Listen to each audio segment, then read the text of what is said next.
அன்புள்ள விருச்சிக ராசி அன்பர்களே வணக்கம். இந்த வார ராசி பலன். விருச்சிக ராசினருக்கு 2ஆம் இடமாகிய தன குடும்ப வாக்குஸ்தானத்தில் சூரியன், செவ்வாய், புதன், சுக்கிரன் இணைவு.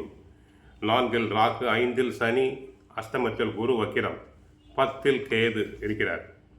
உங்கள் ராசிக்கு 2இல் புதன் இருப்பதாலும் வரும் புதன்கிழமை முதல் சூரியன் 3இலும், வெள்ளிக்கிழமை முதல் செவ்வாய் 3இலும் சஞ்சரிக்க இருப்பதால் நீங்கள் எதிலும் நிதானத்தோடு செயல்பட்டால் ஒரு சில வளமான பலன்களை பெறலாம்.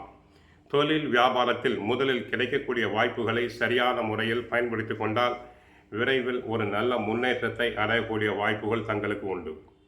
வார முற்பகுதியில் ஒரு சில நெருக்கடிகள் இருந்தாலும் வார இறுதி நாட்களில் எதிர்பாராத பொருளாதார வரவுகளை பெற்று வளமான பலன்களை தாங்கள் பெறுவீர்கள். உத்தியோகத்தில் இருப்பவர்களுக்கு பல்வேறு விதமான நெருக்கடிகள் இருந்தாலும் நீங்கள் தனி திறமையாக செயல்பட்டு அந்த பணியினை எளிதாக முடிப்பீர்கள். தேவையில்லாத பயணங்களை தள்ளி வைப்பது மிகவும் நல்லது. பணம் கொடுக்கல் வாங்கல் விஷயத்தில் சற்று கவனம் தேவை. பிறருக்கு வாக்குறுதி கொடுப்பதை தற்காலிகமாக தள்ளி வைக்க வேண்டும்.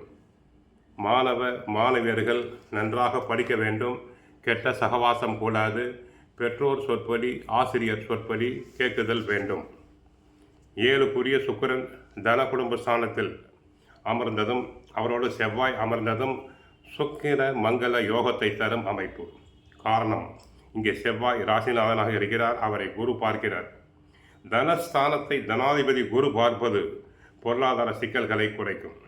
2ஆம் இடத்தின் தோஷங்களை நீக்கும். அதோடு சுகஸ்தானத்தில் உள்ள ராகுவையும் குரு பார்ப்பதால் ராகுவால் ஏற்படும் தோஷங்கள் மட்டுப்படும். எனவே அதிகம் ஆசைப்படாமல் ஜாக்கிரதையாக எல்லா விஷயங்களையும் யோசித்து நடந்து கொண்டால் சிரமம் இல்லாமல் வெற்றி பெறலாம். அஷ்டமத்தில் குரு அமர்ந்திருக்கிறார். பஞ்சமாதிபதி அஷ்டமத்தில் அமர்வதால் பூர்வீகத்தில் சொத்து, வீடு போன்ற பிரச்சனைகள் தலை தூக்கும். குலதெய்வ வழிபாட்டில் தடைகள் ஏற்படலாம். பிள்ளைகள் விஷயத்தில் மனக்கலக்கம் உண்டு.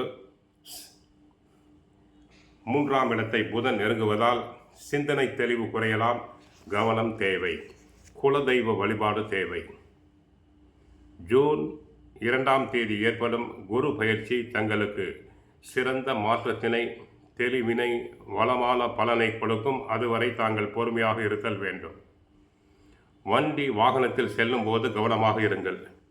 குடும்பத்தில் எதிர்பாராத செலவுகள், வைத்திய செலவுகள் உண்டாகலாம். கவனம் தேவை. பிள்ளைகளின் உடல் நலனில் கவனம் தேவை. தாங்கள் வண்டி வாகனத்தில் செல்லும் போது கவனமாக மெதுவாக செல்லுதல் வேண்டும். கோவிலுக்கு சென்றால் முருகனை வழிபடுங்கள். நன்மைகளை பெறுவீர்கள். கந்த சஷ்டி பாராயணம் செய்யுங்கள். வாழ்க வளமுடன். மங்களம் உண்டாகட்டும்.